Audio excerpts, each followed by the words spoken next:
Welcome home. What does that mean to you? For many of us, it cultivates feelings of warmth, family, love, safety, and most importantly, acceptance. These are also some of the first words you'll see posted on a wall if you ever walk into a 12-step meeting like Alcoholics Anonymous or Narcotics Anonymous, also known as AA or NA. They'll be repeated on your introduction and again when you receive your 24-hour sobriety chip, like this one right here. For those of you who have never struggled with addiction, this may seem like an odd phrase for those rooms. But for those of us who have faced the road to recovery, it fits perfectly. If being home is being accepted for exactly who you are and being surrounded by people who want the best for you, then a 12-step program is exactly where an addict feels at home. Across the US, and especially in New Mexico, we've seen consistently high numbers of drug and alcohol abuse and addiction. In the majority of 12-step literature, we read that no one can understand and help an addict like another addict. And current research out of Switzerland shows that accepting communities with medical assistance for those struggling with addiction help them to get healthier or overcome their addiction.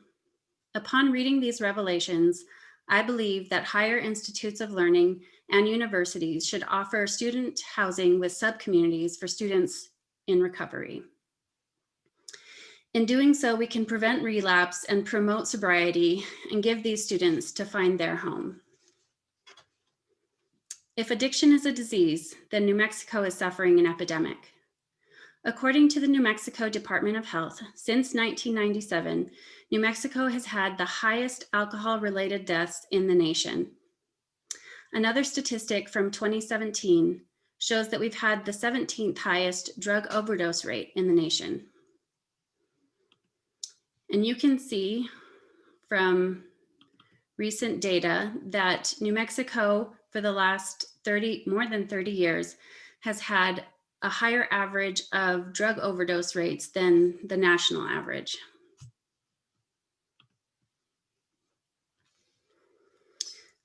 So for many New Mexicans, this disease will either affect them directly or indirectly. It doesn't discriminate. It doesn't matter your age, your race, your income level, your education level. It affects everyone. The tragedy is we don't know if or when it'll affect us. We can only hope that the afflicted come out of it okay. To recover takes support, and many people don't have the financial capabilities to utilize rehabilitation centers.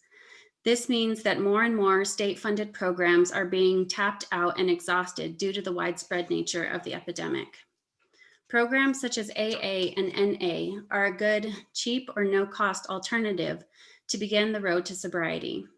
So what makes 12-step programs successful? The Book of Alcoholics Anonymous states, practical experience shows that nothing will so much ensure immunity from drinking as intensive work with another alcoholic. This works when other activities fail.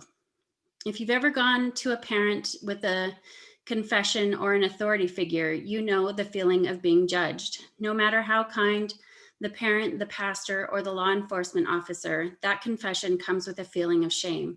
And that's especially true for an addict. The good news is when you start a program, you quickly realize that your story isn't unique. There's always somebody who's done worse or seen worse when they were at the depths of their addiction. In the program, you're on a journey together to make a fearless and searching moral inventory of yourselves, as the fourth step states. In some cases, you're at different stages, but there's still a sense of unity because you're all on a journey together towards the same goal of maintained sobriety. Humans by nature are social creatures. Addicts, however, tend to isolate. If we can get them to stop isolation and reach out for help, we can begin the healing process. Due to the anonymous nature of programs like Alcoholics Anonymous and Narcotics Anonymous, it's hard to find efficacy data. According to Ledette et al., the mere presence of a 12-step program in an outpatient treatment facility increases the likelihood by 3 times that the patient will take part in the program and increases the likelihood by 6 times that they'll remain abstinent from drugs for 1 year after treatment. So we see that 12-step programs are great, and that's a great start, but what next? We can look at what other countries have done to try and curb their drug use issues. In Switzerland, they had a drug policy revamp in 1997. They essentially stepped away from the idea of a war on drugs and instead moved to medical assisted treatment for drug users.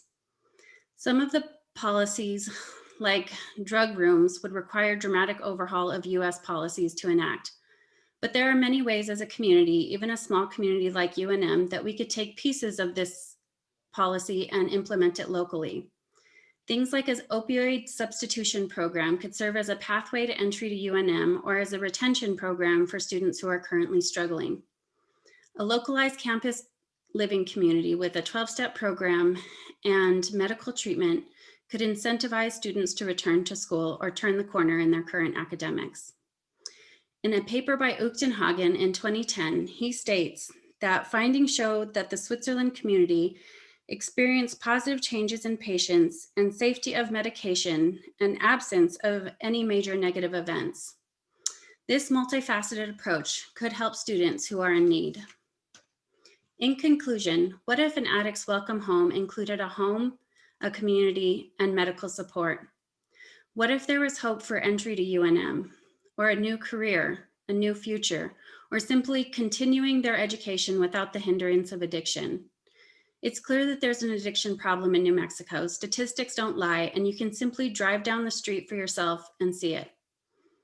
Both 12-step programs and drug interventions can assist individuals to get back on track. Why not start with UNM students? Not only with a coin, but with a community. I personally believe that everyone deserves a second, a third, maybe even a fourth chance, because for many of us, it takes more than one try. Implementing this campus community could give some of our youngest and brightest just that chance. Thank you.